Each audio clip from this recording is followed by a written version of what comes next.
अगला गुण था क्षमा। आप क्षमा करते हैं कभी?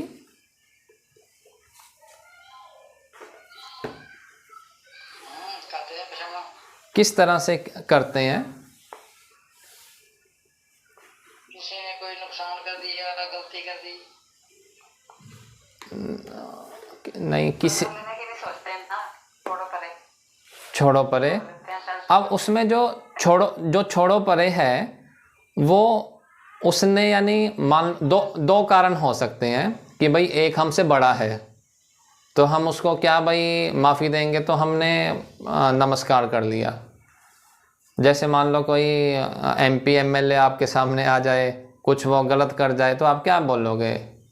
छोड़ दिया बस, भय है वो हम माफ़ी दे नहीं रहे, वो ग्रंथि तो हमारे भीतर बन गई और वो ग्रंथि फिर आगे क्या क्या हमारी वाणी के थ्रू उसके अगेंस्ट में बुलवाएगी वो आप जानते हैं। तो एक तो क्षमा हुई जो हमने भय के कारण दे दी, ठीक है भाई जाओ अपने रास्ते, तुमसे बैठ नहीं लेते, एक तो ये क्षमा हो गई।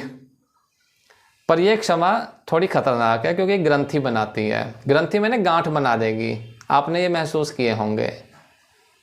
तो जो गीता कहती ऐसी क्षमा नहीं करनी जो ग्रंथि बना दे। हाँ मैंने क्षमा कर दिया, क्यों? क्योंकि वो मेरे से ताकतवर है, नुकसान करेगी, हमारे खोपड़े में प्रॉब्लम डाल देगी।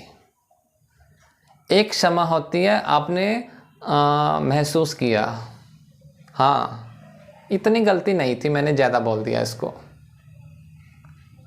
इस तरह का भी अनुभव किया होगा, तो उसमें भी हम क्षमा दे देते हैं। पर इसमें मांगनी पड़ रही है किसी को, हमने भय के कारण दे दी या फिर रियलाइज़ करके दे दी, पर दोनों ही कंडीशन में, दोनों ही सिचुएशन में हमने कहीं ना कहीं अपने मन में वह गांठ बांध ली और वो गांठ फिर मुझको परेशान करती है।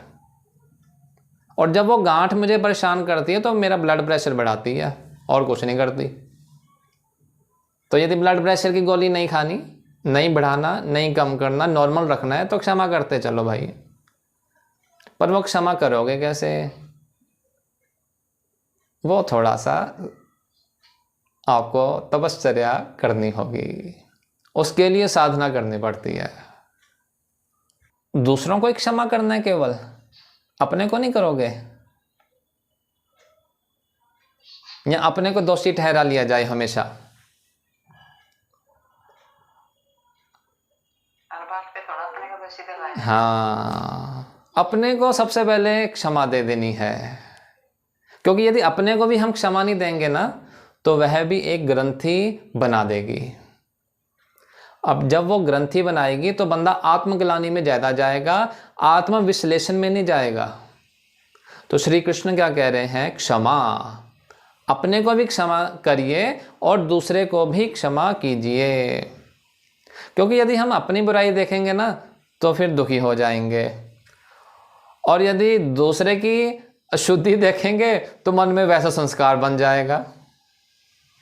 कीचड़ में को देखने के लिए आप यदि उसमें उतरोगे तो कीचड़ तो आपको भी लग जाएगा ना। तो इस जो भाव दशा से उभरने के लिए श्री कृष्ण कहते कि तपश्चर्या कीजिए। तो इसके लिए ना छोटे छोटे आप नियम लिया करो। नियम कैसे? कि भाई आज मैं किसी पर गुस्सा नहीं करेंगा, आज मैं किसी को किसी के बारे में ऐसा विचार नहीं आएगा। अब क्योंकि हमारी तो शुरुआती जिंदगी है इस विषय में, तो हम क्या करें, इन विषयों से हटने के लिए कुछ और विषयों को अपने साथ ले लें।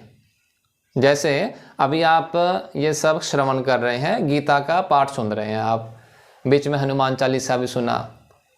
तो ये जो भावनाएं हैं, ये जो वृत्तियां हैं, ये बार बार